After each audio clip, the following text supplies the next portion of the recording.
मुन्ना भाई दिए नहीं क्या? मैं अपने सभी प्रेस के साथियों का बहुत बहुत धन्यवाद देना चाहता हूं। चेक कर लो,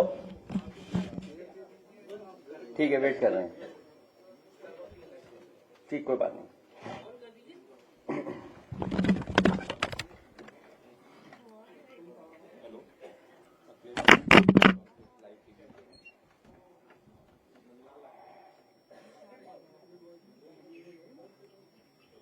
जब आपके कनेक्शन हुआ तो बता देना।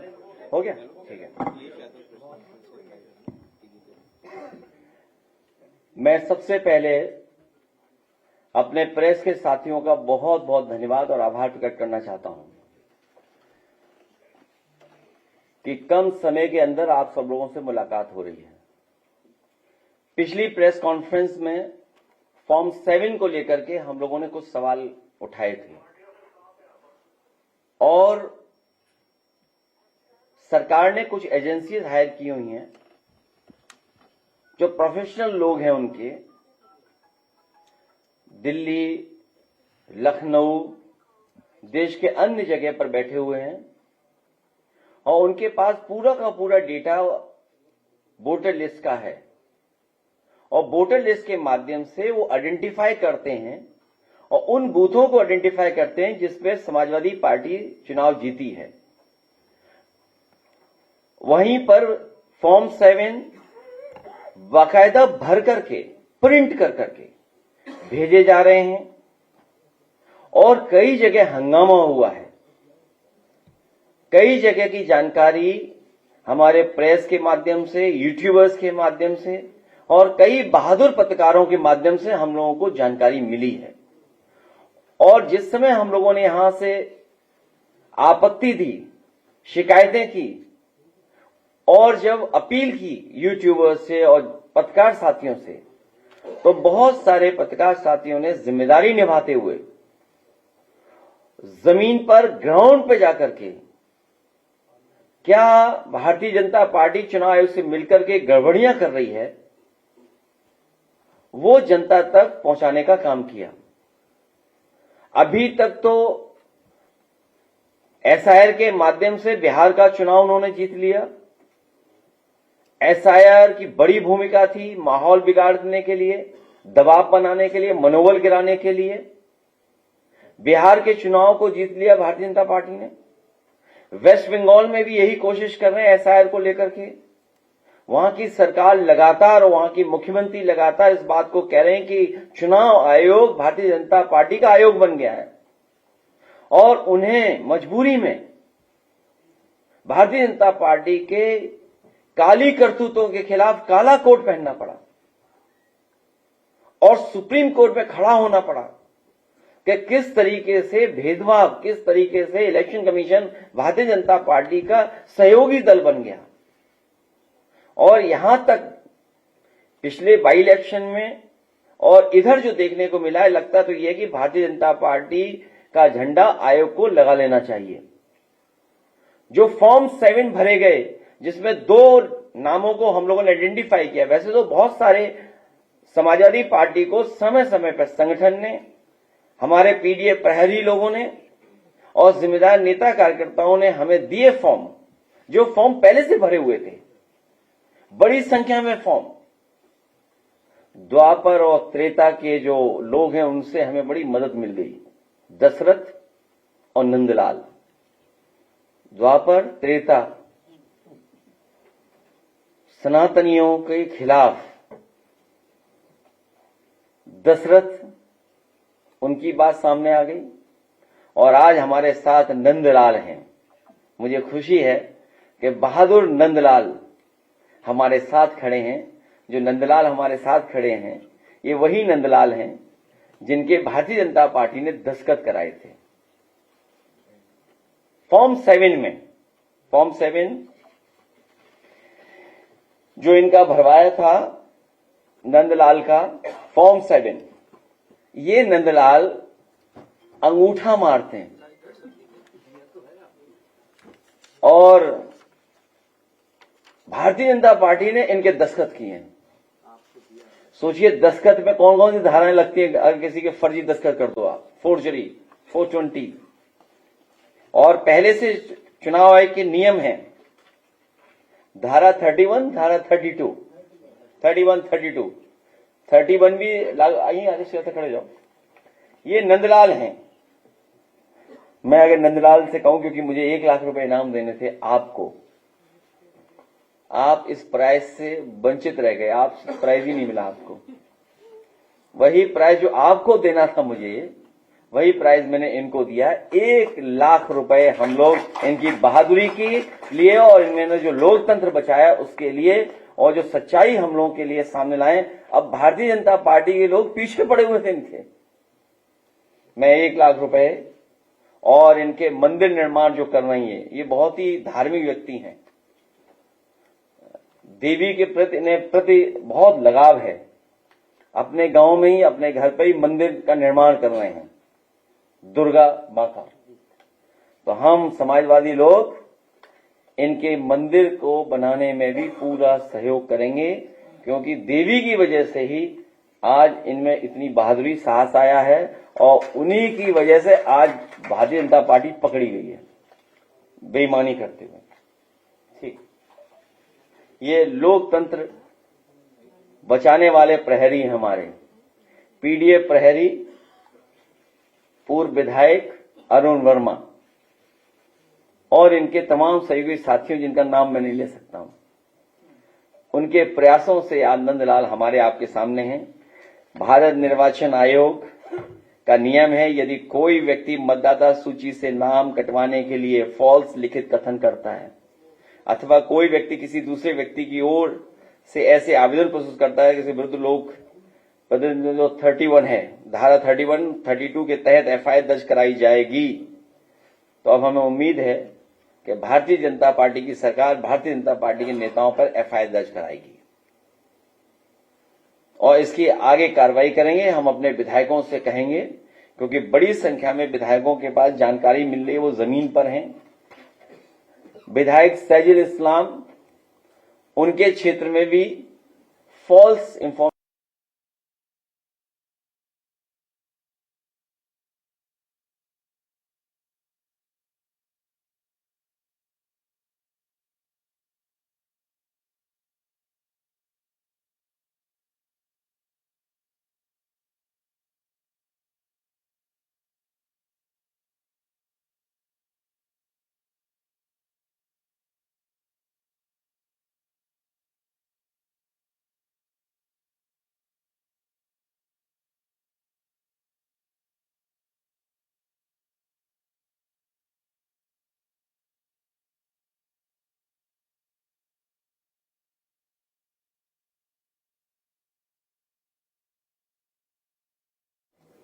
ये सभी विधायकों से कहेंगे कि गिनती कराने के लिए एक व्यक्ति लाइए आप और तारीख तय कर दी है 16।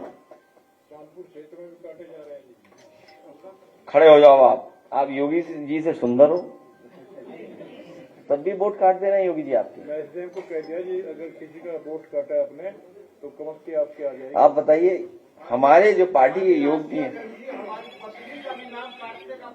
हेलो भैया, तो आप अपनी पत्नी के साथ आएंगे यहाँ और जो दावत आपने नहीं दी है हम सबको दावत दोगे आप।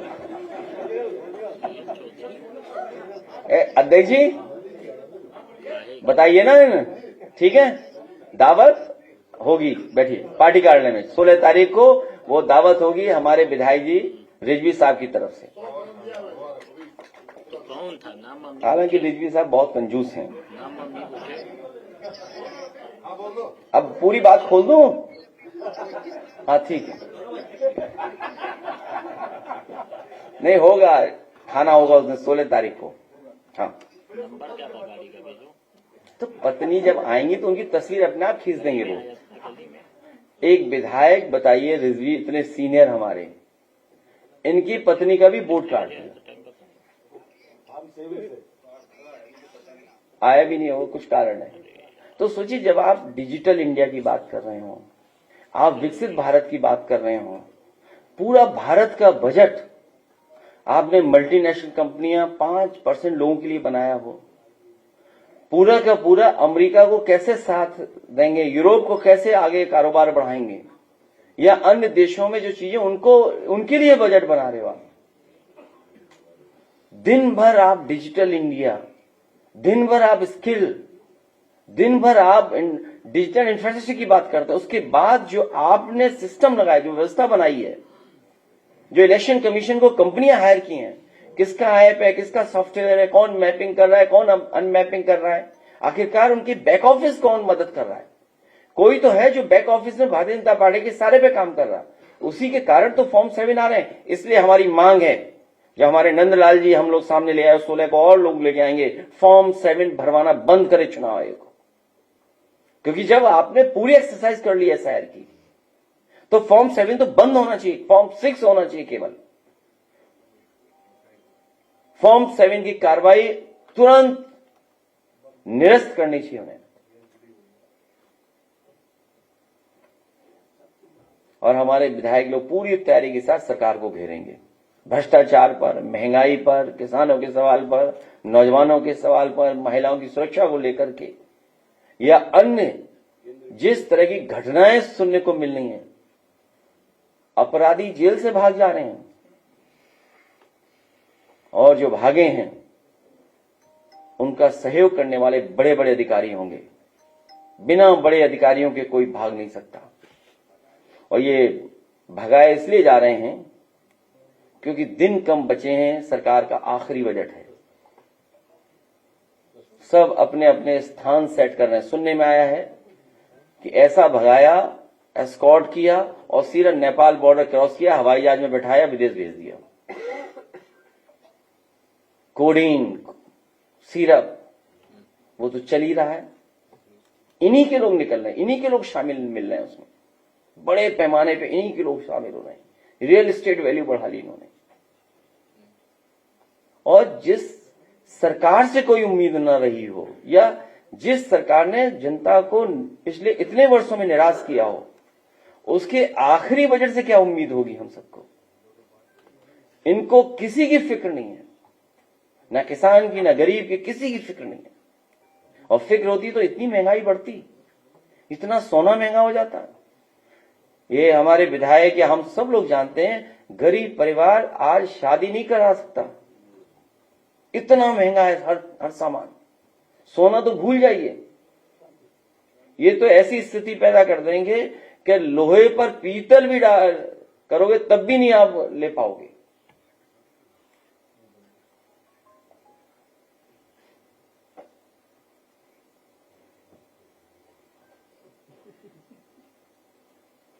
इसलिए नंदलाल को एक बार फिर बधाई, बहुत शुभकामनाएं। हम लोग पूरा साथ देंगे इनके साहस, इनकी बहादुरी, इनकी ईमानदारी के लिए। और किसी पत्रकार को अगर साइन कराना हो तो आके देख सकता है, फॉर्म है सामने, साइन करा ले। इनकी प्रताड़ना भी होगी है आजमगढ़ में सर, हम लोग जिलाधिकारी के सामने प्रस्तुत किए ना। अरे नहीं होगी, क्या टेंशन ले रहे हो आप टेंशन मत लो, आप बिल्कुल टेंशन मत लीजिए इस बात के लिए।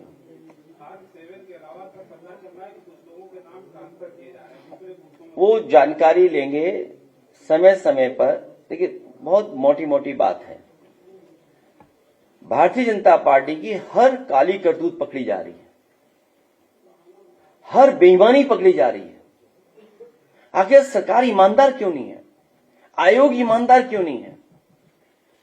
आयोग की जिम्मेदारी बनती है कि निष्पक्ष और कॉन्स्टिट्यूशनल वैल्यूज को बचाएं। सिस्टम जितना ही स्ट्रेंथन करेंगे उतना ही डेमोक्रेसी स्ट्रेंथन होगी। अगर आप सिस्टम को खत्म करें, इसका मतलब लोकतंत्र को खत्म कर रहे हैं। जो जहां बैठा है उसकी जिम्मेदारी है कि सिस्टम को बेहतर करें, व्यवस्था को बेहतर करें। वो व्यवस्था बेहतर होगी तो हमारा लोकतंत्र और मजबूत होगा, लोकतंत्र के पास और भरोसा बढ़ेगा।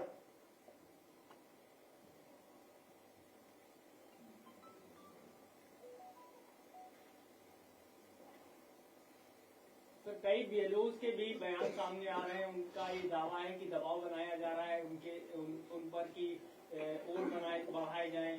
आपने भी शायद सोशल मीडिया पर जो वीडियो बयान जारी किया है। बहुत से बीएलओ की जान गई है, सरकार ने अभी भी मदद नहीं की। सरकार दबाव बना रही है, न ट्रेनिंग कराई, न कोई उनको सुविधा दी है, उनको परेशानी में डाल दिया है। दबाव, धमकी और तरह तरह का प्रलोभन ये बीएलओ को किया जा रहा है। लेकिन उसके बावजूद भी बड़ी संख्या में बीएलओ ऐसे हैं जो लोकतंत्र को बचाने के लिए वो खड़े हुए हैं, वो भारतीय जनता पार्टी से नहीं झुक रहे। बनारस में जाकर पत्रकार और जन आदर्श भारत वाला बहुत बड़ा उजागर है।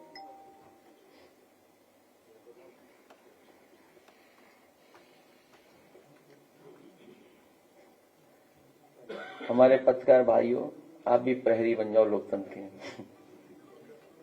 आपसे भी अपील है।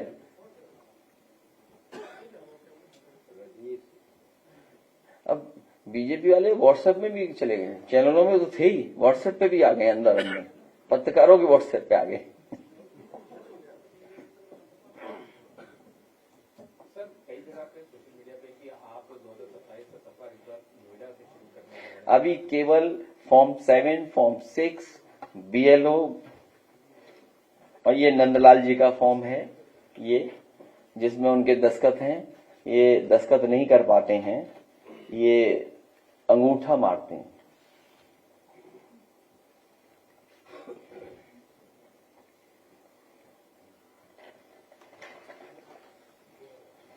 ठीक, धन्यवाद। क्या चीज? डील ने ढील दी है। ढील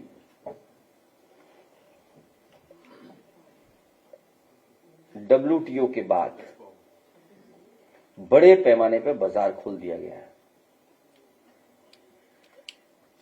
और बाजार खुलने के बाद सबसे ज्यादा एग्रीकल्चर सेक्टर, हमारे फार्मर्स, गरीब, इनके ऊपर संकट आने वाला है। एमएसएमईज कैसे कॉम्पिटिट करेंगे जब फाइनेंशियल इंस्टीट्यूशंस या रिसर्च, इनोवेशन और तमाम तरह का सहयोग जब सरकार नहीं कर पा रही है। सरकार जरूर कहती है कि एमएसएमईज हमारी इतनी हैं, लेकिन रजिस्टर्ड एमएसएमई क्यों नहीं है ज्यादा? और फिर आपसे सीधी सी गिनती की बात है, 0 बड़ा कि 18? 0 बड़ा कि 18? बीजेपी गिनती ही नहीं जानती है। आप बताइए, 18%, 0%, इसमें बड़ा क्या है? लाभ किसको होगा? आने वाली चीज पर, जाने वाली चीज पर। बीजेपी अभी भी 18 और 0 का पहाड़ा पढ़ा रही है जनता को। आप खुद सोचिए, 0 बड़ा कि 18? जिसको ये बात समझ में आ जाएगी वो समझ जाएगा कि डील नहीं, ढील दी गई है। पूरा बाजार उनके हाथों में चला जाएगा। कई बीएलओ के ऊपर तो नौकरी का भी खतरा मंडरा रहा है, तो वो परेशान। बीएलओ नौकरी बचाने के लिए कहीं भी अन्याय नहीं होने दे रहे हैं। वो मन ही मन लोकतंत्र को बचाना चाहते हैं और पूरी जिम्मेदारी से बड़ी संख्या में बीएलओ मदद कर रहे हैं, क्योंकि उनकी नौकरी का खतरा उनके ऊपर मंडरा रहा है। अंतोगत्वा नौकरी किसकी जाएगी? बड़े अधिकारी बच जाएंगे, बीएलओ की नौकरी ले लेंगे। इसलिए बीएलओ अपनी नौकरी बचाने के लिए लोकतंत्र को खत्म नहीं होने देंगे। आपकी डील में मिल्क प्रोडक्ट्स की भी काफी वक्त से आपने मुद्दे उठाया था कि जो वो लेकर आप कह रहे हैं कि एग्रीकल्चर और डेयरी को इससे कोई इम्पैक्ट नहीं पड़ेगा। जो आप सुना है एनिमल फीड आ रहा है। एनिमल फीड किसके लिए आ रहा है? एनिमल फीड के लिए रास्ता खोल दिया आपने। हमारा जितना भी बाजार में खाने का तेल इस्तेमाल हो रहा है, सोयाबीन आएगा। और लास्ट में सुना है कि अभी पूरा डिस्क्लोज नहीं हो पा रहा है, अभी और जानकारी हासिल होगी, अन्य में भी कुछ चीजें शामिल होंगी, अन्य आदि। इसमें कौन कौन से सामान आएंगे?